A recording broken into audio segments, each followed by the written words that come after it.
চাচা, বাড়িঘর এত সাজানো কেন?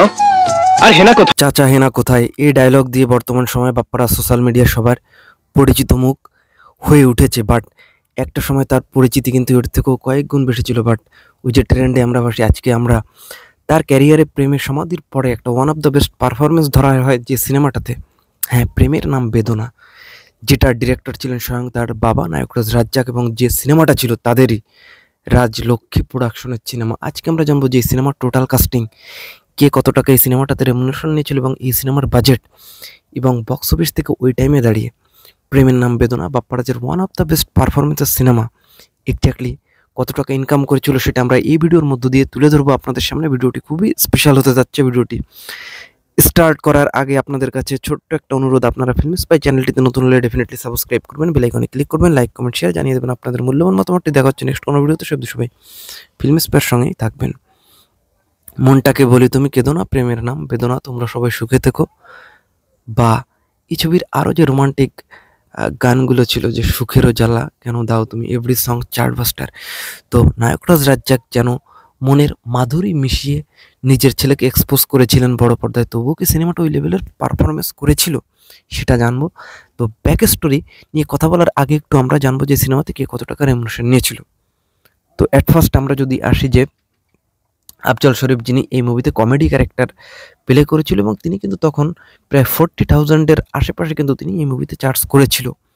এবার আমরা যদি আসি খালেদা আক্তার কল্পনা, যিনি মমতাময়ী মায়ের ক্যারেক্টার এই সিনেমাতে প্লে করেছিল, এবং তিনি এই মুভিতে কিন্তু 60,000 60,000 টাকার আশেপাশে কিন্তু চার্জ করেছিল, এবং তিনি ছিলেন অমিত হাসান এবং বাপ্পারাজের মায়ের ক্যারেক্টারে বড় ভাই এবং ছোট ভাই ছিলেন তারা, এবং পূর্ণিমার সঙ্গে তাদের একটা ট্রায়াঙ্গেল লাভ স্টোরি গড়ে ওঠে। তো এইবার আমরা আসবো যে এই ছবিতে যিনি নেগেটিভ ক্যারেক্টার খলিল, অনেকটা নেগেটিভ আপনি বলতে পারেন, বা মেয়েকে বা পূর্ণিমাকে দেখা যাচ্ছে যে বড় ভাইয়ের সঙ্গে বিয়ে দেওয়ার জন্য তার যে অমিত হাসানের জন্য। তো এই মুভিতে তিনি কিন্তু তার ক্যারেক্টারটার বাবদ ওই টাইমে দাঁড়িয়ে কিন্তু প্রায় 70,000 এর আশেপাশে কিন্তু তিনি তখন চার্জ করেছিলেন। এবার আমরা চলে যাবো এই সিনেমার আরও একটু lead casting, second lead heroine যদি আপনি বলেন যে শিল্পী। তো এই মুভিতে তার ক্যারেক্টারটার বাবদ কিন্তু শিল্পী ওই টাইমে দাঁড়িয়ে কিন্তু প্রায় 80,000-এর আশেপাশে কিন্তু তিনি কিন্তু তখন কিন্তু চার্জ করেছিলেন এই মুভিতে।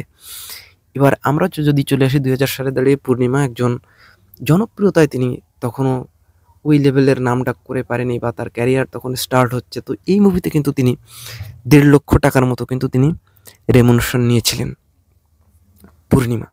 তো এইবার আমরা যদি আসি যে এই সিনেমার যিনি তারপর পরে আমরা যাকে নিয়ে কথা বলবো, অমিত হাসান, একজন ভেরি পপুলার, এবং প্রেমের সমাধির সেই পালস দিয়ে কিন্তু নায়করাজ রাজ্জাককে এখানে এক্সপোজ করতে চাইলেন সিনেমাটা, এবং অমিত হাসান বড় ভাইয়ের ক্যারেক্টার। এবং এইসব ছবিতে আসলে প্রেমের নাম বেদনা বা প্রেমের সমাধি, সব সিনেমাতে আসলে অমিত হাসানকে ওইভাবে ফোকাসড বা তার ক্যারেক্টারটাকে ওইভাবে লেখা হয় না যে তিনি ভালো করলেও তারটা লাইমলাইটে চলে আসবে। হ্যাঁ, তো এই মুভিতে কিন্তু তার ক্যারেক্টারটার বাবদ ওই টাইমে দাঁড়িয়ে কিন্তু অমিত হাসান চার্জ করেছিল প্রায় 2,10,000 টাকার আশেপাশে, কিন্তু তখনকার সময় কিন্তু তার রেমুনেশন ছিল। এবার আমরা যদি চলে আসি বাপ্পারাজ, যিনি নায়করাজ রাজ্জাকের ছেলে এবং নিজের ছেলের ক্যারেক্টারটাই গ্লোরিফাই করেছিলেন বাপ্পারাজ।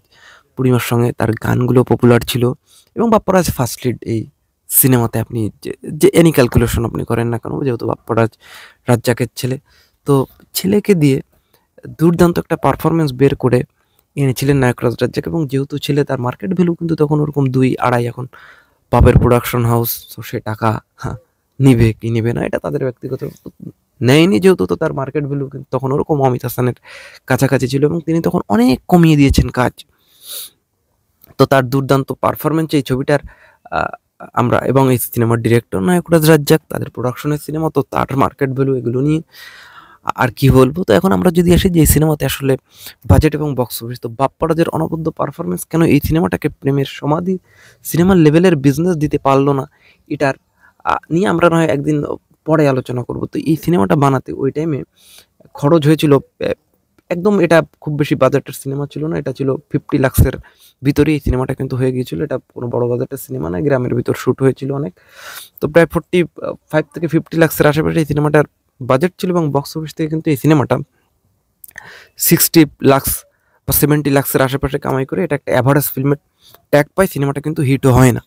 তো এটা ছিল মূলত এই সিনেমাটার বাজেট এবং বক্স অফিস নিয়ে স্পেশাল আয়োজন। তো কেমন লাগলো জানাবেন। দেখা হচ্ছে নেক্সট কোনো ভিডিওতে। সবাই ফিল্ম স্পেশাল সঙ্গেই থাকবেন।